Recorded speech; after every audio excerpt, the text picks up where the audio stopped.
Ladies and gentlemen, we are back once again to the Sustainability Summit 2022. I really hope you found the benefit of fruitful engagements that we've had thus far. Just to recap, we were speaking about infrastructure development with respect to smart cities earlier on. We then moved on to the ocean economy, and we further discussed issues around food security and food sovereignty with respect to agriculture. And truly, I hope these conversations are able to enable you as an organization, as an entrepreneur, as an individual that has agency to really, develop your life and also to prioritize capacity building in that respect. Last but not least, we're having our last panel for the day. Now we've looked at all these segments, but who are our key stakeholders who are at the forefront of this implementation? We know that the youth make up 60% of Africa's population. That is very, very important. And also in the 60%, they are the most affected by issues such as unemployment, poverty, and so forth. A lot of social factors that are affecting us. So joining me in the last panel of the day here at the Sustainability Summit, we are talking youth at the forefront of sustainability. Please be active on our social media platforms, hashtag SUSWeek 2022, and also do visit our virtual 3D online exhibition. We're looking forward to announcing the winners. The more you chat, the more you engage, the more you win. And joining me is my esteemed panelists and guests who will be discussing this pertinent matter with. We have Dr. Mao Amis, who's founder and impact investment lead at African Center for Green Economy.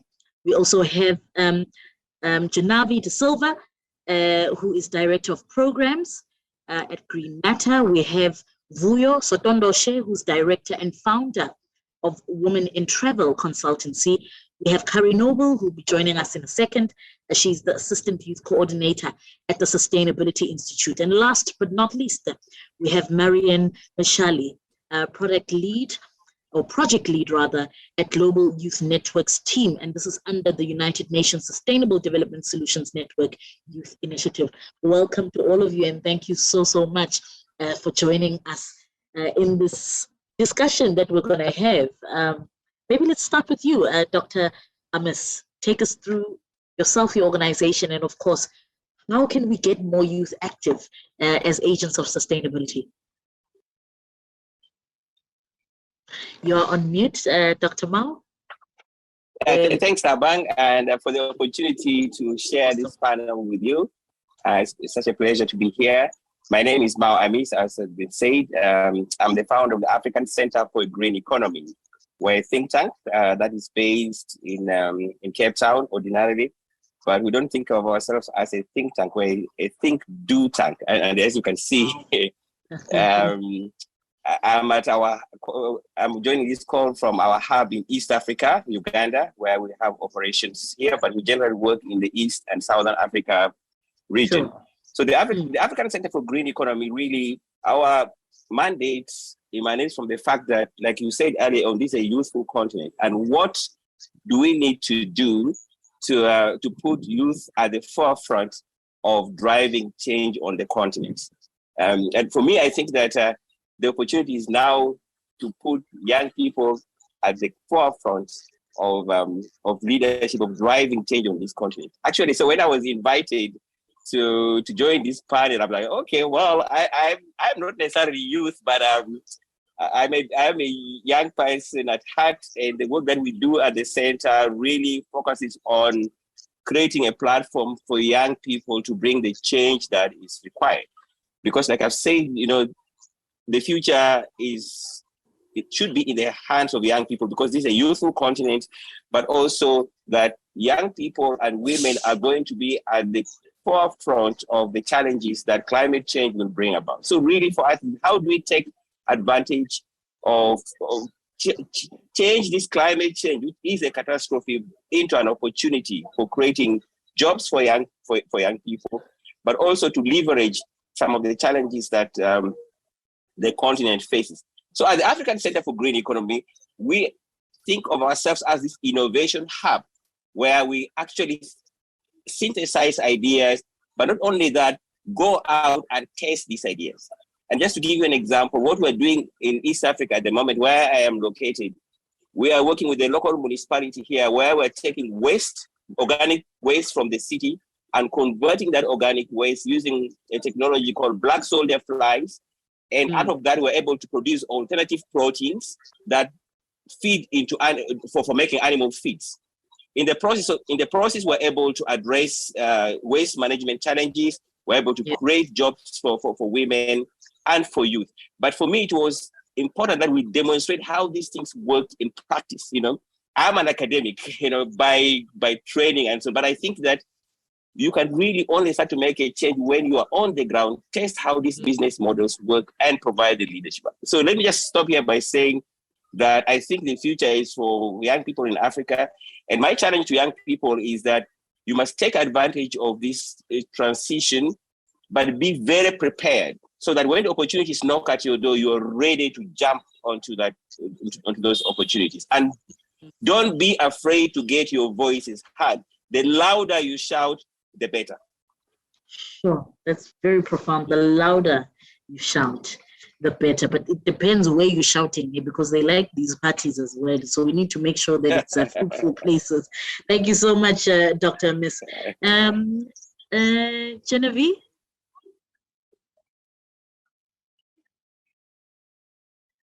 Mr. Silva, can you hear me? Okay, whilst we wait for Genevieve, perhaps we can go to Vuyo. Hi, Vuyo. Hi. Hi, everyone. I think what was said was that we need to introduce ourselves, who we are and what we do. My name is Vuyo Sotondoshe. I'm a founder and director of Visa and Immigration Company. I'm based in Cape Town, but my business is an international business. I assist anyone anywhere in the world. That's what my business is about, and that's what I do. How do we get youth involved in bettering the world, the economy, and things? I think with a background coming from the township, I think if there can be more of these programs in the township where we get the youth involved to understand the importance of recycling, the importance of looking after the nature. Hello? We can hear you, Vuyo. We can hear you. Oh, sorry. Oh, sorry. Sorry. My chest is going down, so I keep reducing on the screen, but we are here. We can hear you. Oh, okay. So I think for me, if we can have more of these programs back in the townships where we can teach more teach the youth more of the importance of recycling, of starting things on their own. I think this type of programs will assist with regards to that. What I've seen, there are children that are interested in this type of topics, but they do not know how to go about. I'm currently involved with a girl child program where I'm not going to say mentor, but I have now and again conversation with girls on how to take care of themselves and also how to be better as individuals. And with the assistance from programs like this, I think this will really make a difference in terms of teaching them more of what needs to be done in terms of taking care of recycling, taking care of the economy, bettering themselves. But this type of program, Tabang, they are very limited in the townships. They are really limited. But I think if we can have more of this, there will be more youth that will be involved in getting involved in this type of programs. That's all I can say. Thank you so much. We look forward to engaging more around how we can actually integrate the youth in traveling and global exposure. So thank you very much for that. Marian? Yes, thanks. So my name is Marianne. I'm based in France, and I worked as a volunteer at SDSN Youth. So like you said, SDSN Youth stems from an initiative which was launched by Ban Ki-moon and Jeffrey Sachs to create a network of universities, institutions to find solutions to the SDGs. And then there were young people, and this is clearly the topic of the conversation, who said, hey, this is all good, but why not include the youth in that? And that's how SDSN Youth was created. And I'm in charge of the network as a project lead. Our role in terms of sustainability is to raise awareness across countries and region through the networks about the SDGs at universities mainly. But we also have programs where we help young people to find solutions to the SDGs and give them the tool to create and design the solutions. For instance, we have a program in terms of urbanism where we have all the students who can apply, and they are being connected to cities to implement the idea they have for sustainable urbanism. And to your questions on what does it mean to have the youth at the forefront of sustainability, for me it's important because youth are is the future. So you can't build a sustainable future by excluding the person who are going to live that future. So that's the main thing. And in terms of what the youth can do, they can engage stakeholders by raising issues. That's exactly what's happening in terms of climate change. And they can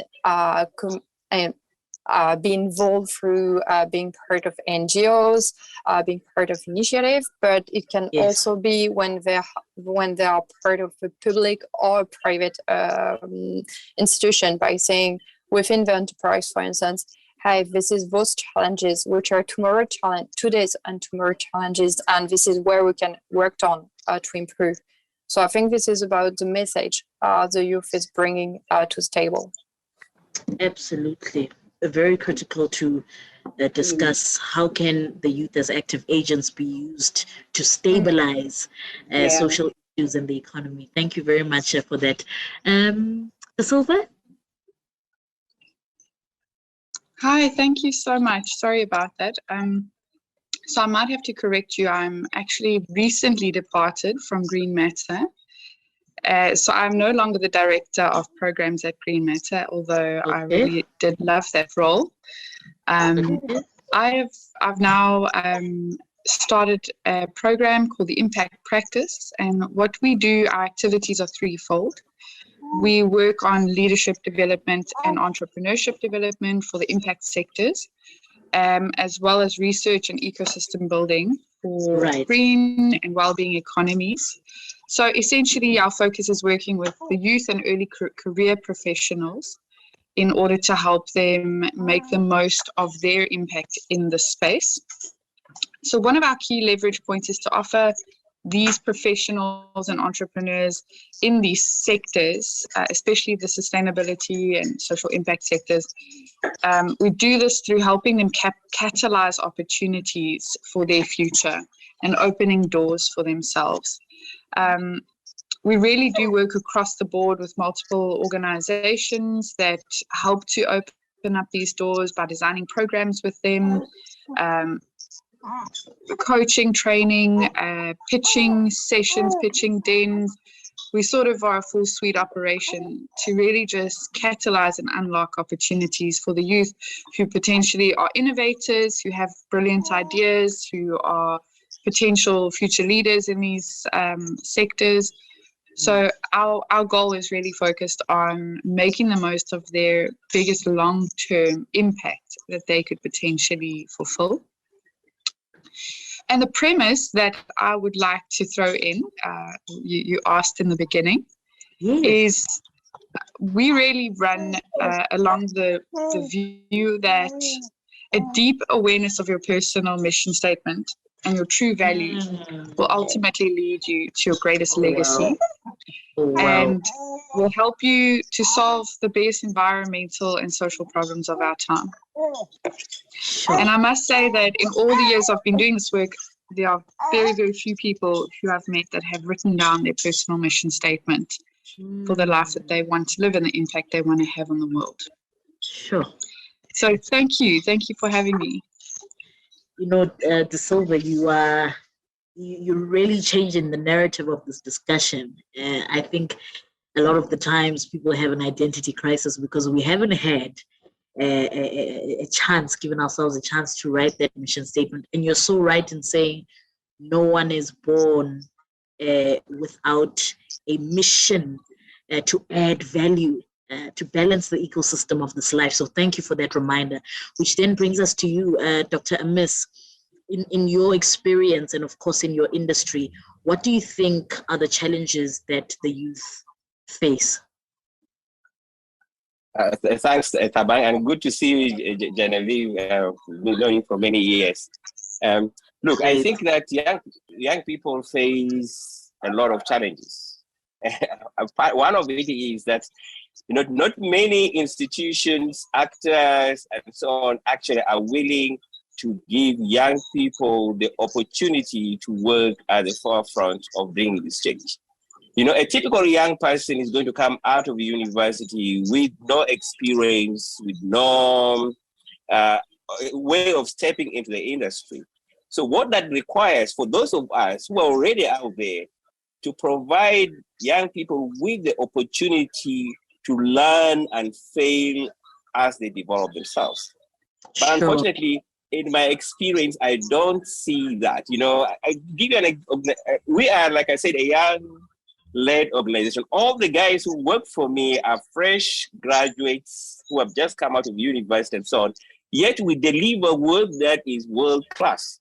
And it's because we're able to take the risk. It's very painful, but we were able to take the risk and say, identify the potential and walk young people along the journey. But I think that young people face a lot of barriers of entry where the industry, the sectors are not willing to give them an opportunity. And for me, I think that's really one of the key challenges that young people face. And then obviously, referring to Genevieve around the issue of having a personal vision is that there is a need to develop the capacity of young people. I always tell young people that you must be well prepared so that when someone gives you the opportunity to step forward, you're ready.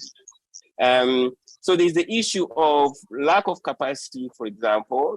And to be honest with you, our education system that is not necessarily preparing young people for these new opportunities.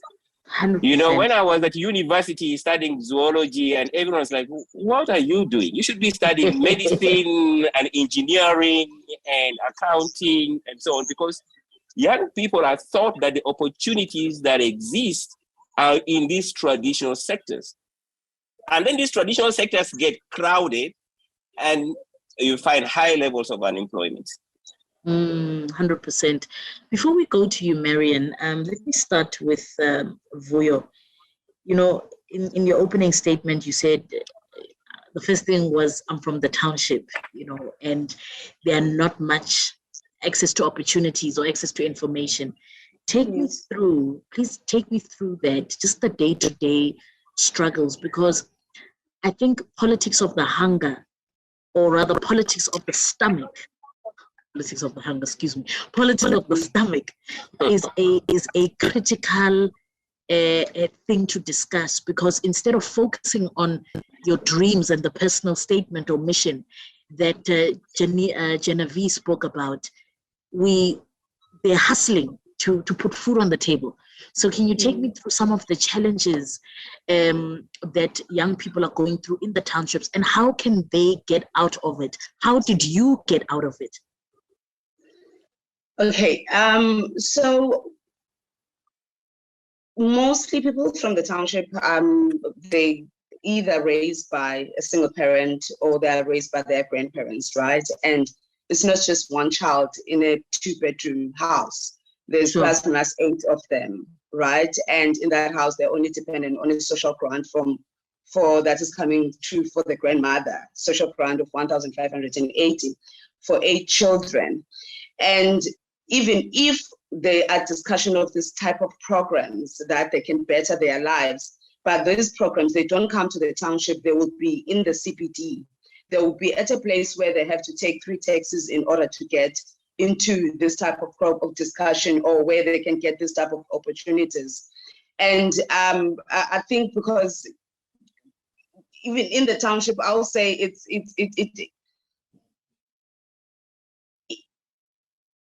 everyone fights for themselves. So there's not a place where you can say, I assist where I can, like I assist with their CV set up where they have to apply. Applying for their resume, submitting their CVs, all those things, those small things I can assist with them. But it's not just about that. How do then they get to town to submit their CVs? How do they get to town to submit this type of programs? There's no financial assistance in terms of those. So for me, what I have done in all my experiences of being, I didn't just own my business. At first, I was working for companies before, and what assisted me in terms of starting up my business is to take the money, like a payout, a pension fund or provident fund that was paid out of me to start up my business, which at that time it was only 40,000 rand. And that's when I said, you know what, I have so much experience and in terms of visa and immigration, I'm going to start up my own business. And in my business as well, what I do train children from the township to assist me with paperwork, pay them for that type of work. But that is not enough, because not all the time I need their assistance. So you're coming from a home that a child, there's 5 children, 7 children in a house that there's only one income. And that type of programs that can maybe better their lives, they're not actually coming to the townships or to the Cape Place, but they rather kept in the CPD. So I think that's where the struggles are coming in for these children. And then that's when they end up not able to get to this type of programs, because financially they're unable to do them. And there's no assistance in terms of that as well. The platform, the conversation in the township is very limited. It's truly, truly, truly limited. Everything we do is it's technology prompt. They don't have access to data so that they can do this stuff. This is much easier doing the Zoom, the Teams, the video calls, but that also requires one to have data in order to be able to afford it, to be able to connect to it. So that's what the challenges are in the townships. So I am grateful that I was able to get out of it, but there's still thousands, many, many children that are still in the dark, and I think they might not be able to get out of the current situation that is happening in the townships. 100%. But in a crisis, there's always an opportunity. We just need 100%. To explore exactly what opportunity, yes. Because a lot of the spaces that we're in, whether it's townships or smart cities or urban areas, yes. There's always waste. There's always opportunities of recycling mechanisms. We'll explore that as we progress in our conversation. Marion, perhaps you can tell us what are the opportunities that the youth can actively be involved in, particularly in discussion to sustainability. You mentioned earlier on, you started as a volunteer. How can we create an appetite for young people to start off as volunteers, to start off, participating in discussions such as climate change, waste management? What is happening in the world around social issues where they can be active participants? I think the first step, and this is what we do as the youth, is raising awareness, because that's exactly what you said, Buyo, about access and learning. Because sometimes when you come from social, like low-income family, you're thinking about first bringing food to the table, and you maybe not thinking, you don't have access to drinkable water. So you have all a perspective which is completely different.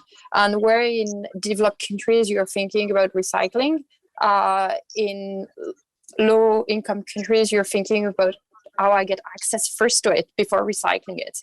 Sure. So I think the first thing, and it's up to also governments to go on it, but it's to educate people on sustainability and what does it mean for the future. And this is how myself I get involved into SDS and youth, is because I realized by growing up that things were changing even in developed countries, and that I couldn't close my eyes to what was happening, and that I wanted to change that, and to have and like Genevieve said, what was my statement, what impact I wanted to do.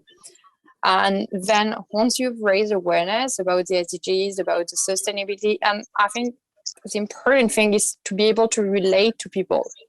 It's no use to speak to people about, for instance, climate change when people don't have access to water. Speak to them about their issues, what they can do about their problems. And this is where sustainability comes in.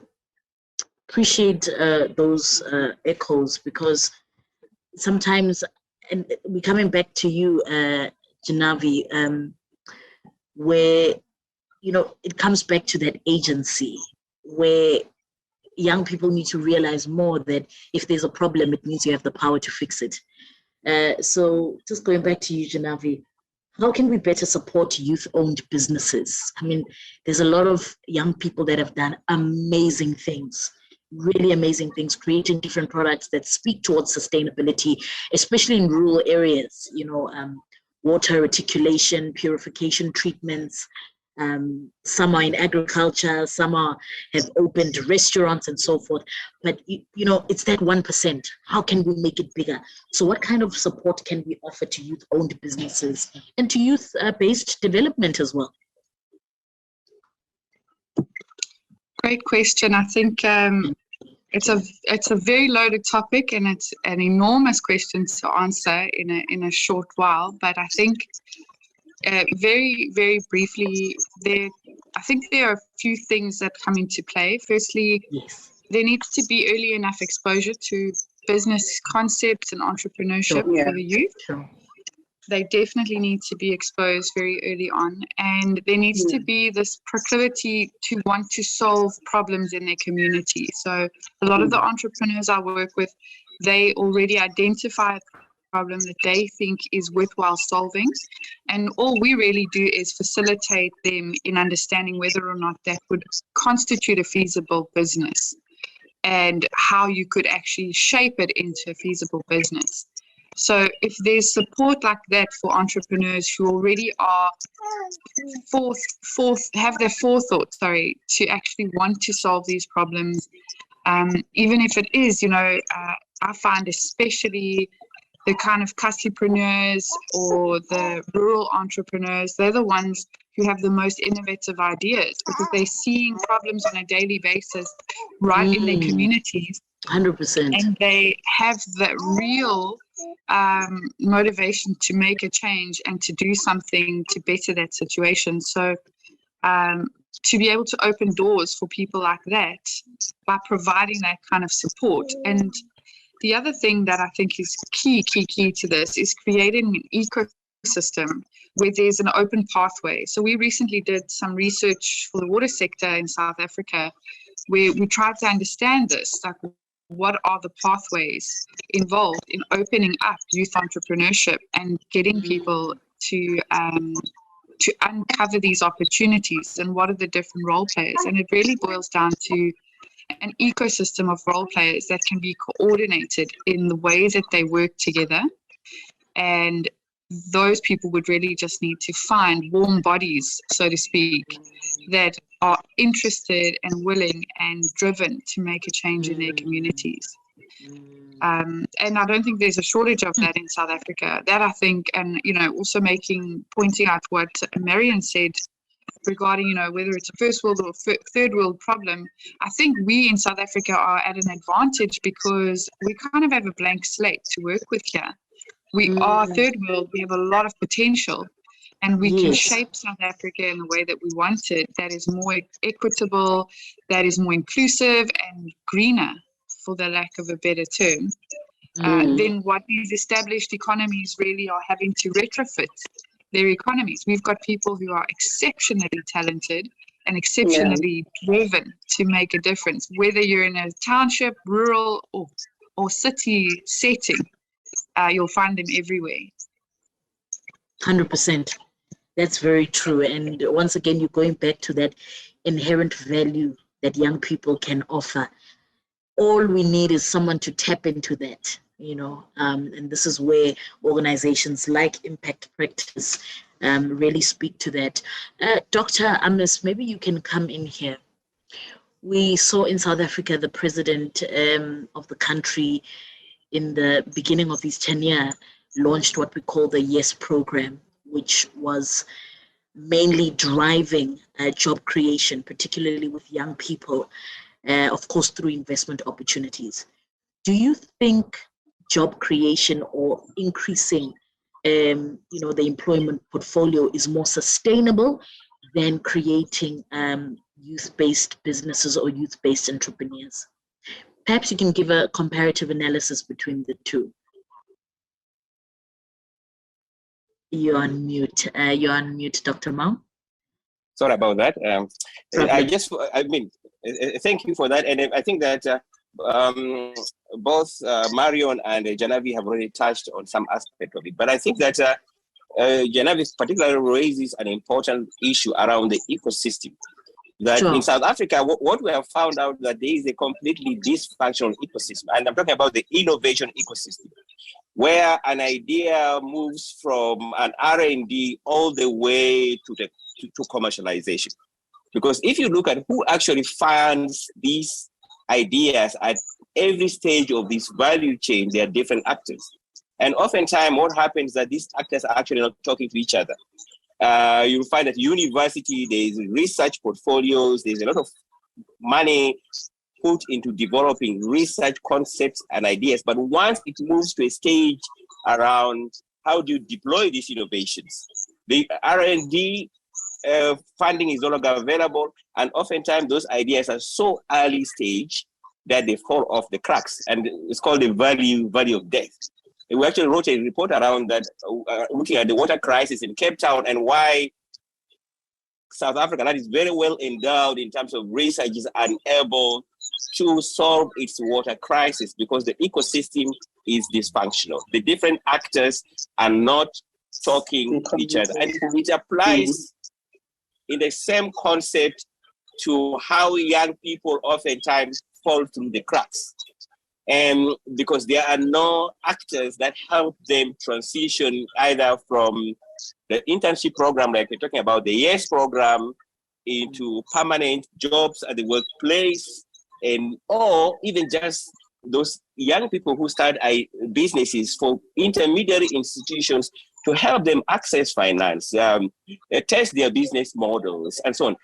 And Tabang, you'll be shocked at how much opportunities actually exist in South Africa in terms of even the capability of young people. In 2015-16, we did a program called the New Economy Accelerator in Kuruman, of all places. Kuruman literally is in the middle of nowhere, Sure. But we found some of the most innovative ideas.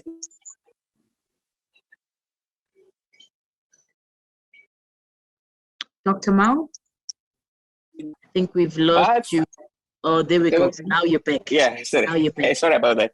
No, Sure. I think the point I was trying to say is that so oftentimes we think the rural community doesn't have the right skills and so on, but there's a lot of gems on the ground and so on. But what I find is that, everyone is looking for sexy projects. The YES program talks that they want to create 500,000 jobs and so on. But really, the program of creating jobs is a painful process.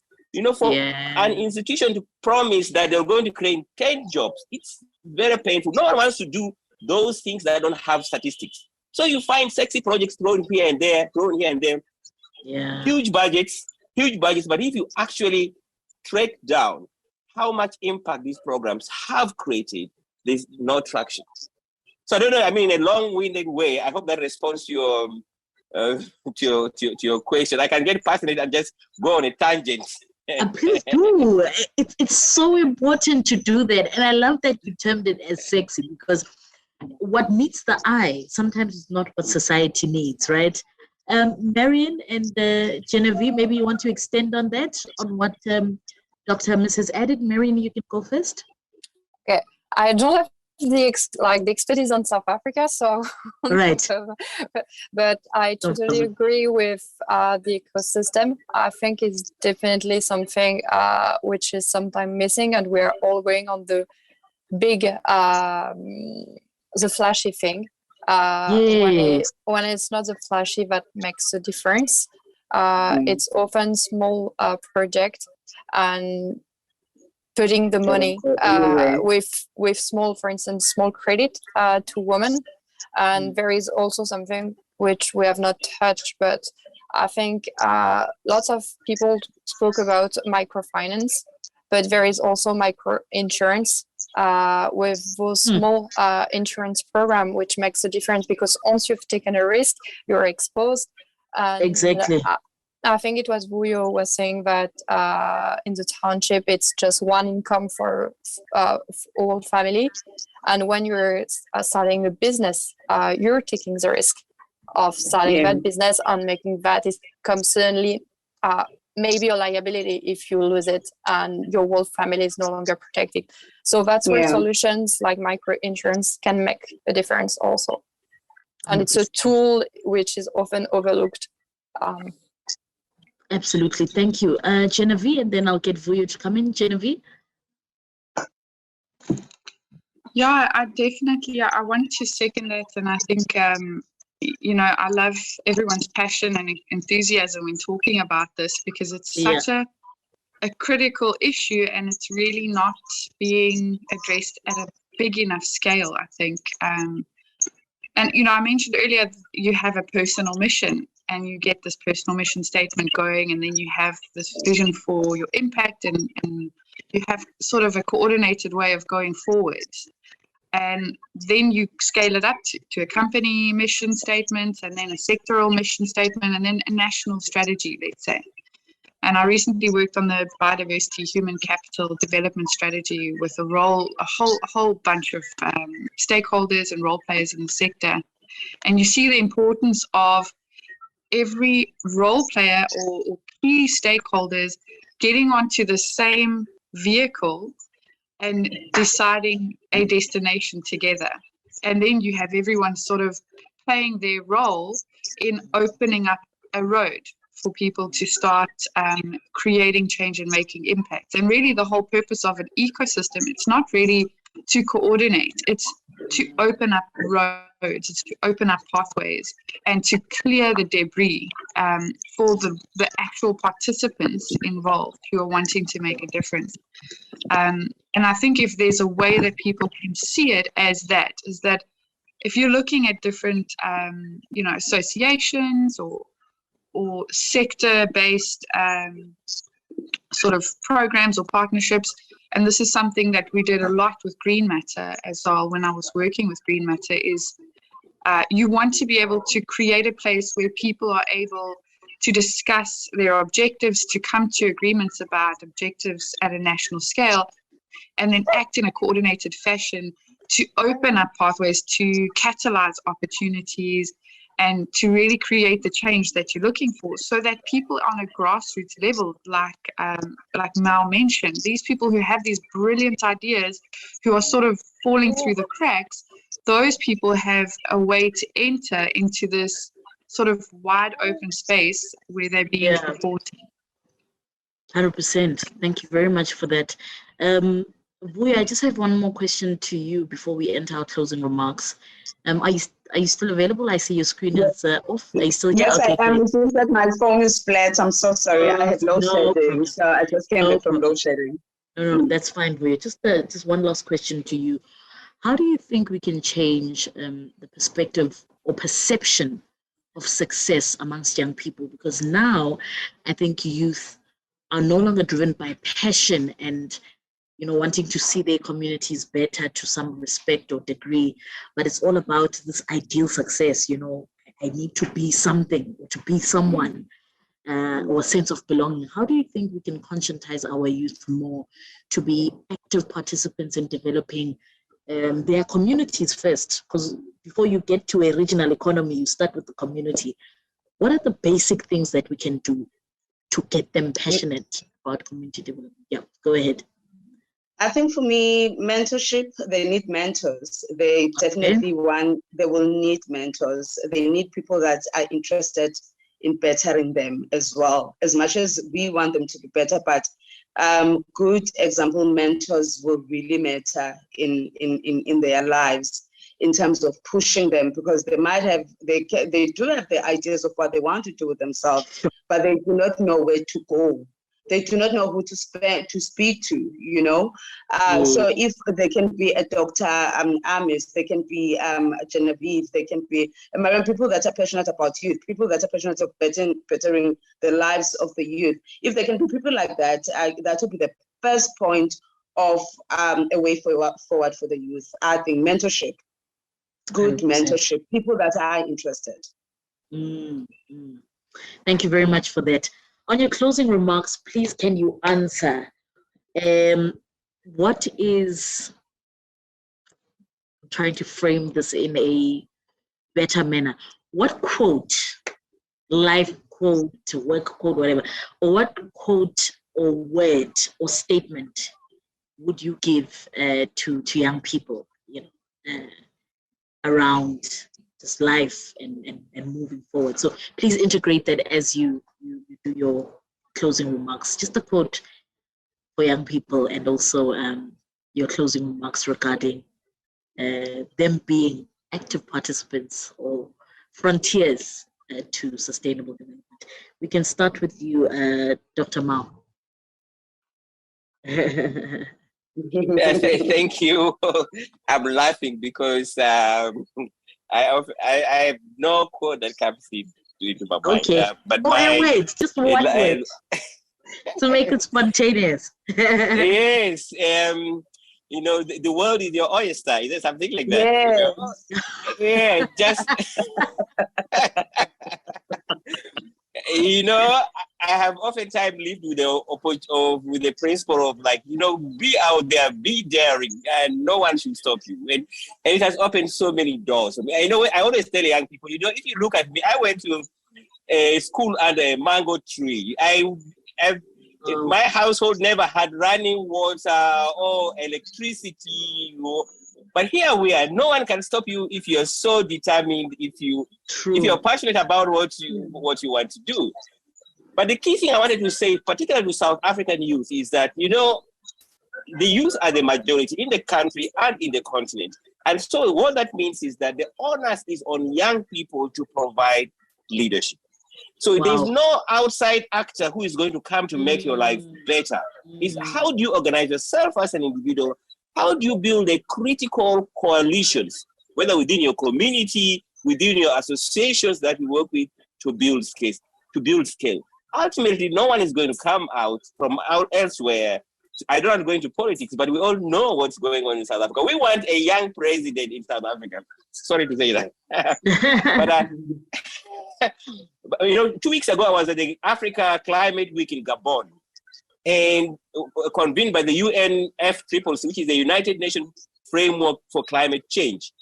And it is incredible to see how much leadership young people are actually providing at that level. Yeah. And so when I talk about it, that's what I talk about coalitions. Like, how do you build coalitions within your community, within the country, between countries, and so on? Because the ecosystems have to plug in so that those building blocks can fall into place. Because we can't do these things on our own. It's a bigger fight that requires collective action for us to hold hands to deliver the outcomes that we require. Yeah. Thank you very much. That was Dr. Mao Amis, founder and impact investment lead at Africa Center for Green Economy. Thank you very much. Genevieve, can we have your parting words? Gosh, yeah, I'm in the same boat as you, Mal. I'm not really prepared to give a quote, but I will say, I'll echo what Mal has said. I think for the youth to participate, they need to trust in their own ability, and they need to be able to really ask critical questions of the leaders today. And that does sound very cliched, but really what I mean is don't take what you see at face value, and don't think that because it is how it is, that it's always been like this, that's how it's going to always be. I think there's a time for radical change, and I think the youth don't know their own power. Yeah. Thank you very much. Did you find your quote? Oh, okay. I thought you found your quote. I tuned to a song. Maybe this is, it's weird. I actually just found this online the other day, and I shared it with some friends. The quote was, "Be strong and remember who you are." That's it. Yeah. That was so difficult, Genevieve. There we go. You got it. Thank you so much. That was Genevieve De Silva, ladies and gentlemen, Director of Programs at Impact Practice. Not even programs. She's now the founder, I believe. Thank you very much. We're looking forward to be in touch with you. Over to you, Vuyo. Sure. I think Dr. Amos and Genevieve, they actually just covered anything. It's really up to the youth to believe in themselves and to know there's more into the world than their backgrounds. Again, I mean, me saying that, I am a product of that, and it's a matter of pushing ourselves. It's really a matter of just one pushing themselves and knowing that there's more into life. So that's all I can say. The world is an oyster. I think that's what Dr. Amos said. The world is your oyster. Thank you very much. That was Vuyo Sondoshe, Director and Founder at Women in Travel Consultancy. We look forward to being in touch with you, and also perhaps rendering your services as well, all of you. Thank you. Thank you so much. Marion? Yeah, I do have a quote because I love it. I love this awesome. one. Thank you, Marion. This one is by Robert Kennedy, and he said that some men see things as they are and say why, and I dream of things that never were and say why not. And I think that's exactly that. Think your solutions, and what Genevieve said, don't take things at face value, question everything. And to say on his quote, I don't know if it's mine or not, but I would add that some people are dreamers, some people are doers, and right now what we need is dreamers who are doers. It's not just saying why not and dreaming it. It's saying why not, what can I do to change it? 100%. Thank you so much. And you are an example of that, who saw a problem as a young person and got into the spaces and changed it. Well, I think I have one, and mine is let the youth be the spark that ignites the flame of sweeping change. Wow. Ladies and gentlemen, I know that is powerful. Steal it along, please, but don't forget to quote me. Thank you so much for your time and your contributions. Thank you. They truly do matter. And thank you so much for encouraging young people to realize that their voice matters. A lot of them come from broken backgrounds, and there's different levels of brokenness. There's financial deprivation, there's emotional deprivation, there's spiritual deprivation. Some of them, like, Dr. Mao, you have an incredible experience. Like you said, you went to school under a mango tree, but look at you today. There are some young people who don't understand the context of their pain and the context of their journey. And it's very important to engage with our experiences and to teach them that everything that happens for a reason, and to find that reason later in life. So thank you so much for the knowledge that you have provided. I wish you all of the best, and may the world be exposed to your light. Thank you so much for your time. Thanks, Tabaro, for an excellent. Thank you. You're the only one that told me. You're the only one that told me, Dr. Mal. So thank you. Thank you very much. I'm the only gentleman here. Thank you. You're the only gentleman here. The rose amongst the thorns. Thank you so much. Take Well care. done. Well done, everyone. Thank you. Bye. Bye. Bye.